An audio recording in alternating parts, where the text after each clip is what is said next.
One chair of this particular sessions, my very distinguished mentor, Ambassador Tariq Karim, my colleagues, students, on behalf of Ocean Policy Research Institute, the Sasakawa Peace Foundation, Japan, I must say thank you.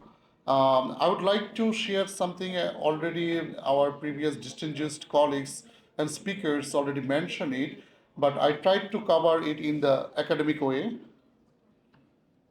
So, if you remember that when this seminar started with one, so how did I say, a video that here is the very big, clear message as given by the David Attenborough that after almost 100 years on the planet, I now understand the most important place of Earth is not in land, it's oceans.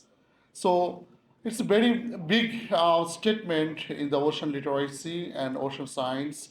You know that we are now living in the one era. It's called Ocean Decade of Actions. So it has been started from 2022-20 and it's will be finished by 2030. So here is some particular target we have, which is aligned with different international policy framework.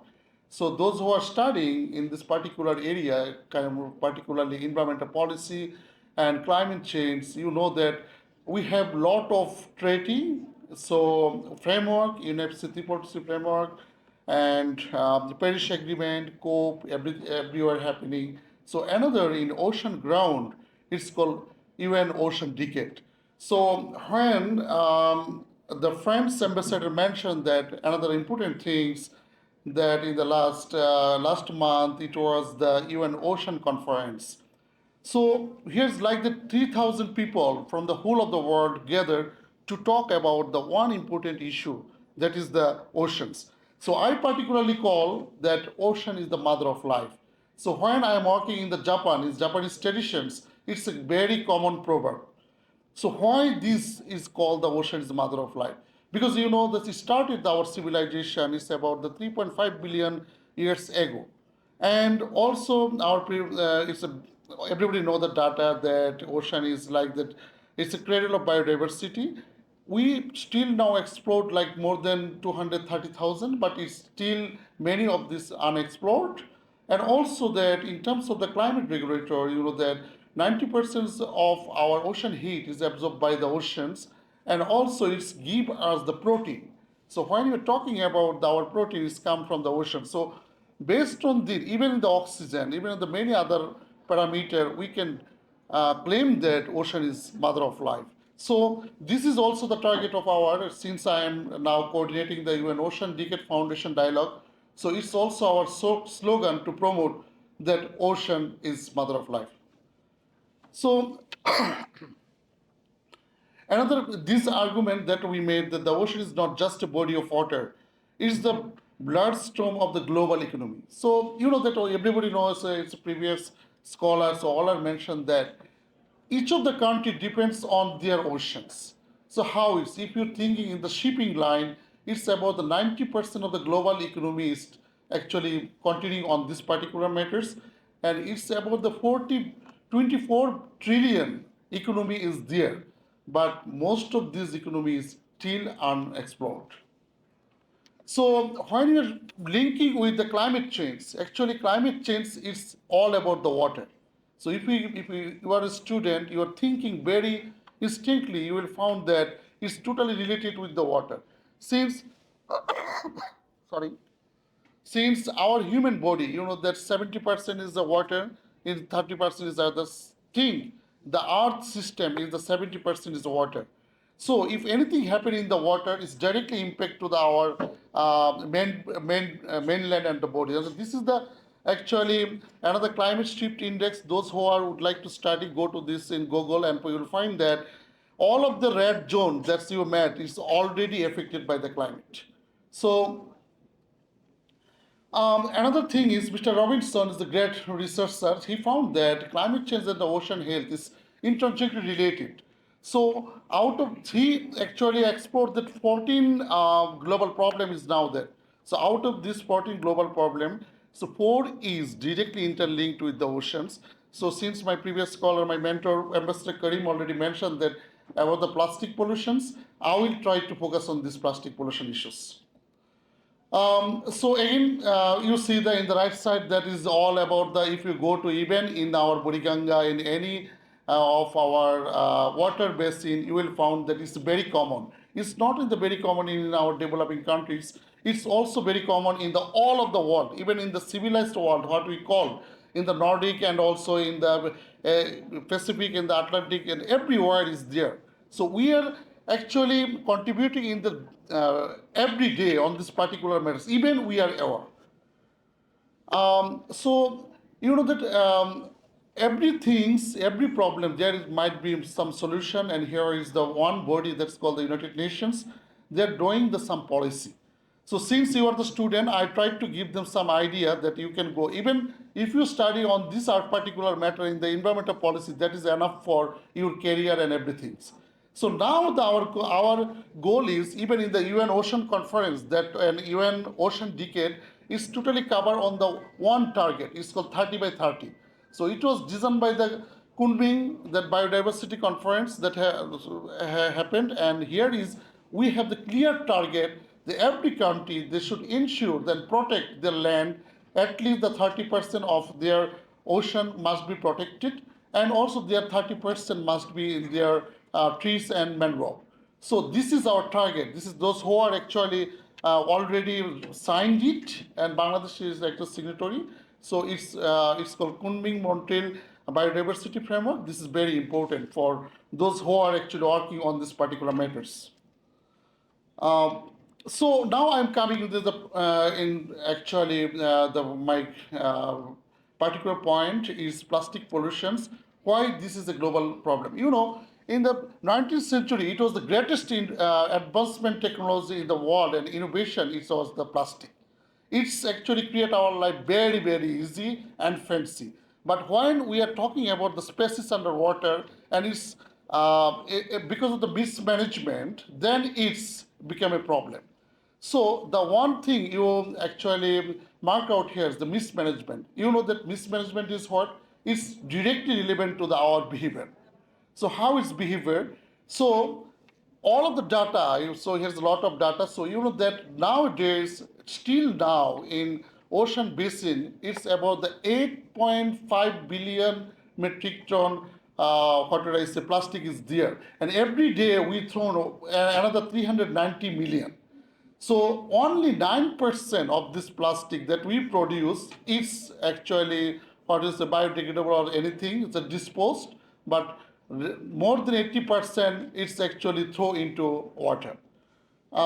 Since Ambassador Karim already mentioned that we have the Bay of Bengal, we are talking about our blue economy and many things. Yes, with the greatest leader in our time, the Rear Admiral Mr. Khurshid, he actually owned another Bangladesh in 2015 in what we call in the UNCLOS, and we achieved it. But sorry to say that we never and ever accede to any single of the benefits of this because of lot of instrumental support we needed. So this is actually this slide I talked about the Bangladesh context. Even in the two major cities in Dhaka and Chattogram, it's about a 200 times increasing the plastic pollutions. So another actually data, this data is given by some of international scholar that almost top polluters rivers, three in Asia and one in you know that Ganga, Brahmaputra and Meghna. So we are every day actually contributing in this plastic pollutions. So again, when any problem arises, there must be solution. There must be some watchdog is doing. So since it was actually which is by the one of UN body, it's called UNEP, United Nations Environmental Program, and in this slide you found that all the initiatives they done we can divide in the 2 years before 2000 and after 2000. So after 2000, you know, in last 2022, the United Nations General Assembly, it's called the 5.14 resolution about the to develop a international plastic pollution treaty. So it was designed that it would be finished by last year with the 5 consultation meeting, which actually in the UN framework how developed. But unfortunately, the petroleum developing countries they cannot be consensus on some of the items. So in the next this year in the August, again this set up for actually developing the plastic pollution treaty. It's called again in plastic pollutions. So again, you can link with it that I'm talking about the mismanagement and also the in plastic pollution. That means they are not talking about the in plastic. Again, they are talking about the pollution. Pollution is directly relevant to again in our behavior. This is the last treaty that I joined, and so here's some key argument. It's that is academic study. I don't like to go there, but what the theoretical framework I would like to share that I'm talking about is relevant to the behavior. So here's the argument: if we can control this behavior, we can actually minimize this problem very easily. So here is the one theory. It's called theory of normative social behavior, ETNSB theory, and they in theoretical framework they mentioned that the perceived descriptive norms is totally control our behavior intentions, and it was moderated by the other factors. So I did my postdoc on this particular issues, and this is the literature review. The all argument actually aligned with my framework, and this is the methodology that actually since I'm from Bangladesh, I collected data from Chattogram city. It's about 400 data we collect in different methodologies, the mixed method research design that I did, and this is the findings. I found that actually the argument that we made, the perceived descriptive norms, is directly correlated with our behavior intentions. And what is the novelty of this study? The novelty of the study is that the other also in the developed country context, anticipated cost is not a matters. So anticipated cost is that when we are going to our supermarket, you know that we all always everybody knows that a hybrid item is always bad for health, but organic item is good for health. Yes. So, but even it is, but organic item is always costly than hybrid item. So, as a consumer, even we know, even we educated, we always chose the hybrid item. So, since things that if this treaty is alive, if going to implement it, because every treaty is bad if it is not enforced. So plastic treaty, so I give the policy direction to the United Nations Environmental Program that the alternative should actually, it should be consumer available. So you know that there are many research, you will find that, okay, they already develop or their innovation is alternative to the plastic. You never see this is in the life because it's in the present market is very huge. That means its cost is very huge. So in terms of the participation of this treaty, what's needed, the anticipated cost, that means when this treaty is alive and you would like to introduce the alternative things than plastic, it should be consumer friendly.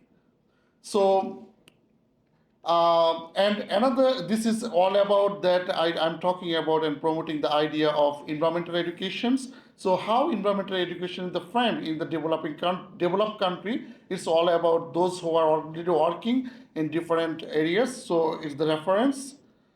And finally, I come out the solutions about the how and why environmental education or the ocean literacy or the that types of climate education is necessary because as Ambassador Karim already mentioned, and this idea already piloted in Chattogram area, another NGO is called IPSHA. It was funded by the Unilever, and this is now proved that if we are able to making awareness among the children, those who are until the 10th grade, so automatically our problem could be solved 40%.